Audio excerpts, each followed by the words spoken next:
Hello, my name's John Price, and this is a short video on bidding slams using quantitative bidding, and it's aimed at intermediate bridge players. Now, quantitative bidding is all about bidding six no trumps or not. Six no trumps is a difficult contract.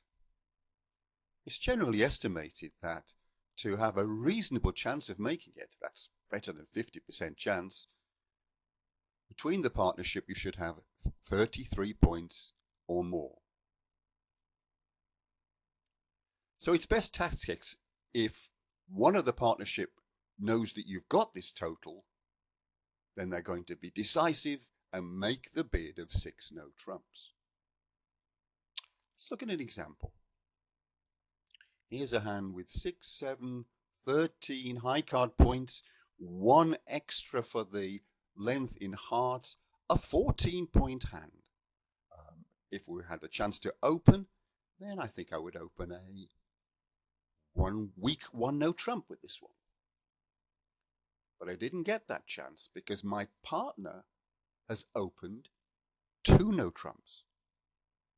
Two no trumps for most people would mean having 20 to 22 points and a balanced hand. And I would think they would have a minimum of 20 high card points. So what do we bid with our hand? Now we've got 14 points and we know that our partner has got a minimum of 20. So we know that we've hit, in fact gone above, the target of 33 points for a six no trump bid. So I'm going to be decisive. With that hand you would bid six no trumps because you know you've got at least 33 points between you. Another example. Now we've got 7, 8, 11 high card points and one for length. It's in diamonds, it's a 12-point hand. But looking at the bidding, our partner has bid two no trumps. Yes, 20 to 22 points.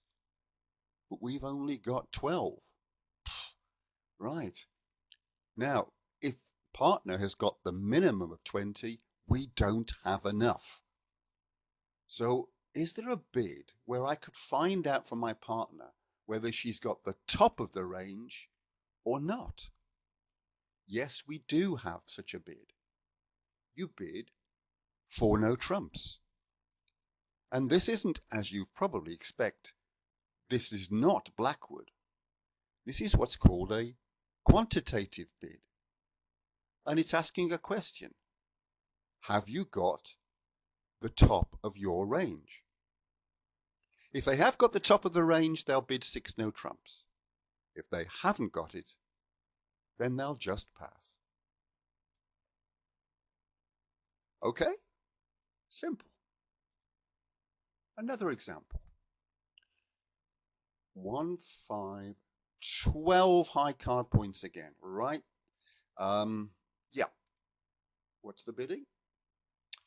Well, I see from the bidding here that I've recommended that with this hand, you could open a weak one no trump. 12 points, 12 high card points as well. And your partner has bid four no trumps. Is that Blackwood? No, it's not. How can I tell? I'll tell you in a moment. But what I do know is it's a quantitative bid. It's a question. It's asking me, do I have the top of my range? If I do, I'm supposed to bid six no trumps. If I don't, I'm just going to pass. So in this case, with that hand, you would pass.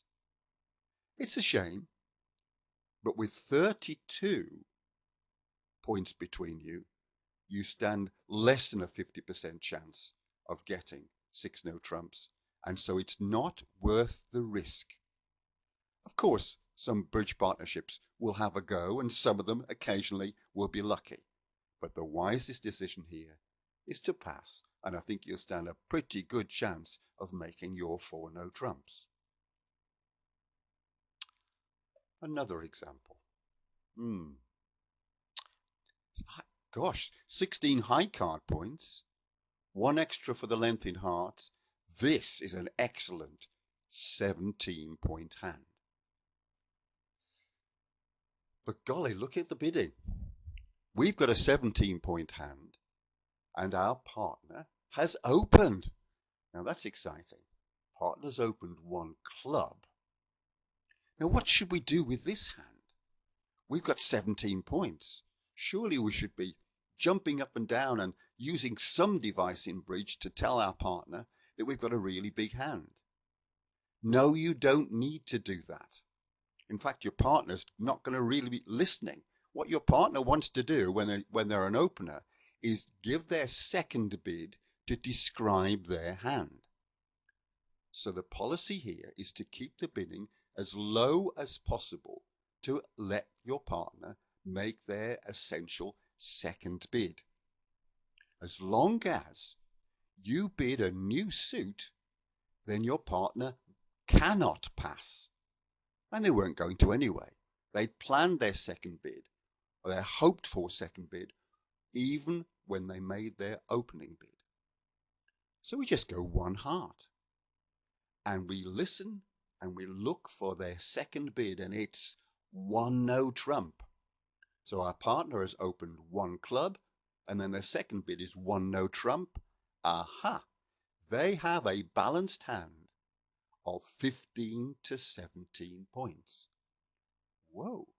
We've got 17, and they've got a minimum of 15. 17 plus 15 is 32. Oh, that's not quite enough. But if they had their maximum of 17, then that would be 34 points between us, and that would be enough.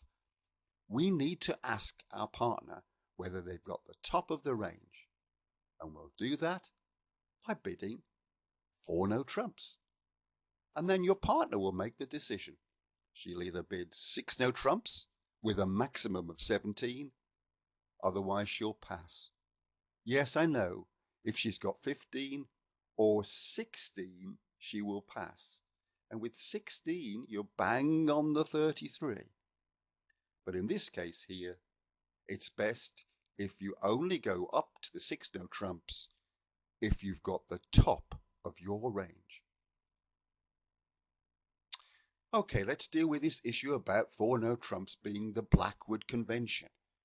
Yes, most of the time, the Blackwood convention is what 4 no trumps will mean. Blackwood is great if you're trying to consider a slam in a suit. But 6 no trumps is a different animal.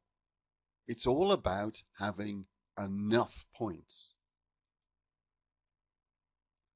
So, when your partner bids 4 no trumps, how will you know if that is Blackwood or a quantitative bid?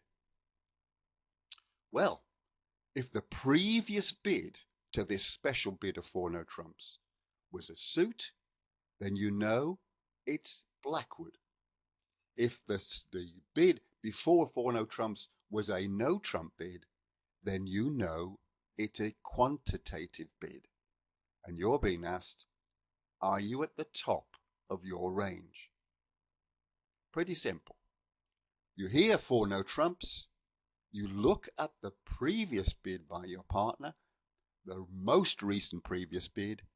If it's a suit, then you're going to take it as being Blackwood. But if it's no trumps, then it's a quantitative bid, and you're going to say whether you've got the top of the range or not. Now, if you did bid a quantitative bid of 4 no trumps, it's not Blackwood, but your partner it happens. They assume it's Blackwood and give the usual sort of Blackwood replies. What do? You'd be tempted to go, oh, for goodness sake, or huff and puff and deep sighing. You can't do any of that. That's against bridge rules. The only way you can communicate with your partner is through bidding and play. But if you did, you'd also give the game away.